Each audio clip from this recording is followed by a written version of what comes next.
आपने मुझे अभी तक सब्सक्राइब नहीं किया है तो सब्सक्राइब कर दीजिए, बेल आइकन घंटी को भी दबा दीजिए ताकि आपको नए से नए वीडियो देखने को मिल सकें। आज मैं प्राचीन समय के राजाओं की कहानियाँ सुना रही हूँ जो मैंने अपनी दादी के मुख से सुनी है। एक राजा थे।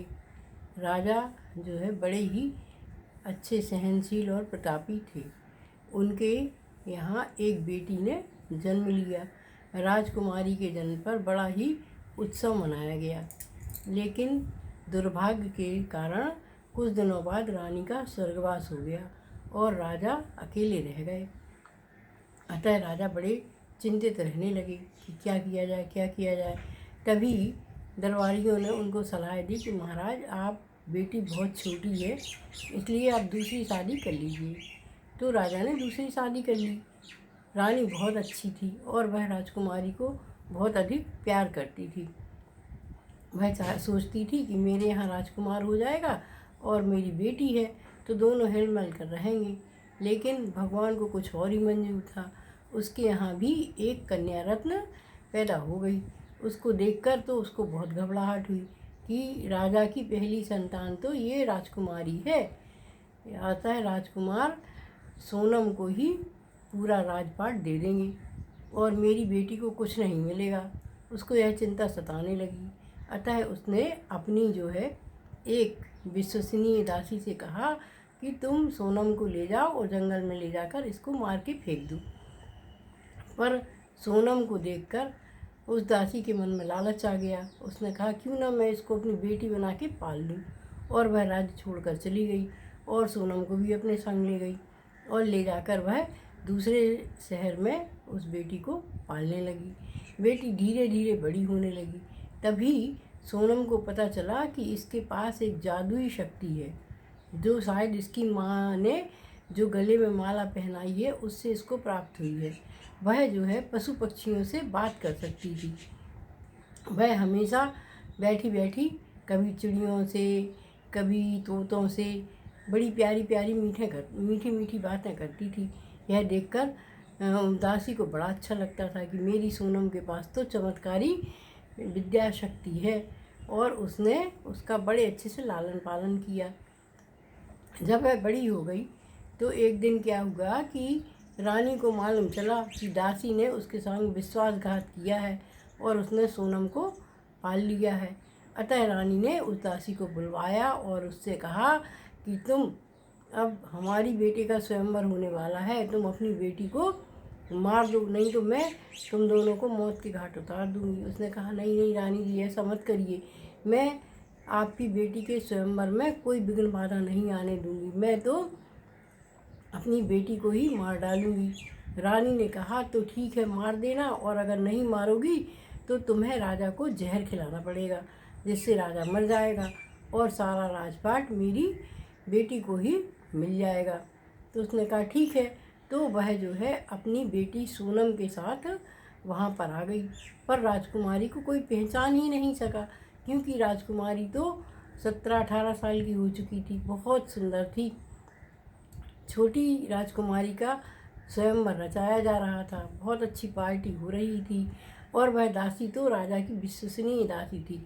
अतः उस दासी ने विचार किया कि जैसे ही सगाई होने लगेगी तो सब लोग जो है मदिरा का पान करेंगे और मैं राजा की शराब में जहर मिला दूंगी और राजा को अपने हाथ से ही देने जाऊंगी। यह सब उसकी एक सहेली मैना ने सुन लिया। सोनम की सहेली मैना दौड़ी दौड़ी आई और उसने राजकुमारी को सारी बात बता दी कि आप इस शहर की राजकुमारी हैं, यह राज्य आपका है, लेकिन आपकी माँ ने जो है दासी से मिलके आपको मरवाने की एक योजना बनाई थी, पर उसको लालच आ गया और उसने आपको पाल लिया। आपके पास ये अद्भुत शक्ति है और आपके पास गले में जो हार पड़ा है उसमें भी एक अद्भुत शक्ति है जो कि कुछ भी चमत्कार कर सकती है। और आज आपकी दासी माँ आपके पिता को शराब में जहर देने वाली है। तो राजकुमारी को यह सुनकर बड़ा ही आश्चर्य हुआ और वह जो है राजमहल में दौड़ी दौड़ी पहुंच गई।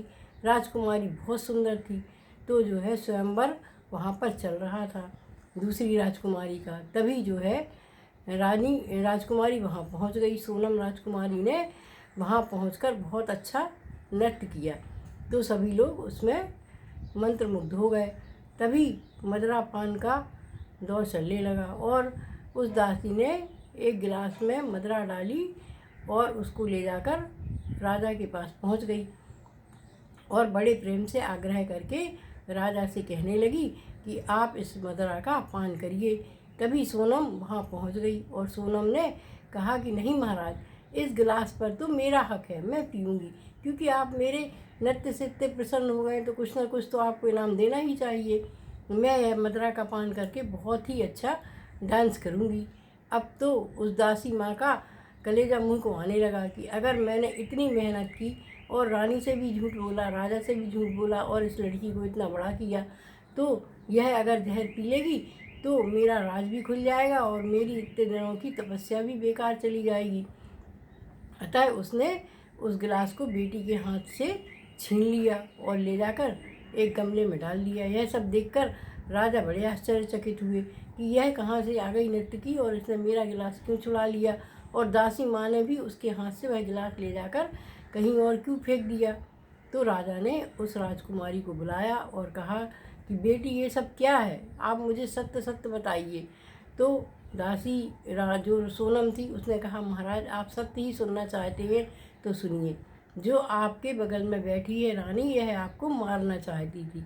यह मेरी सौतेली माँ है, मैं आपकी बेटी सोनम हूँ और इसने इसी दासी के द्वारा मुझे जंगल में मरवाकर फेंकने के लिए बचपन में ही दे दिया था और आपसे कह दिया था कि आपकी बेटी गुम गई है।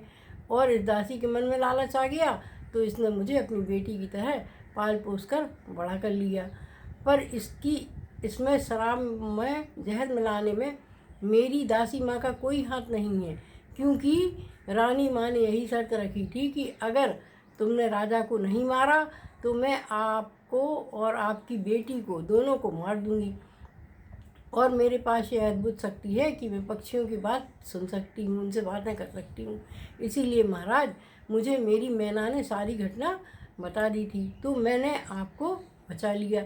इसमें मेरी दासी माँ का कोई भी हाथ नहीं है, अगर हाथ है तो इस रानी माँ का। यह सुनकर रानी को बड़ा क्रोध आया और उसने प्रधानमंत्री को, जो वहाँ का सेनापति था, उसको तुरंत आज्ञा दी कि राजा और उसकी राजकुमारी को पकड़ लो।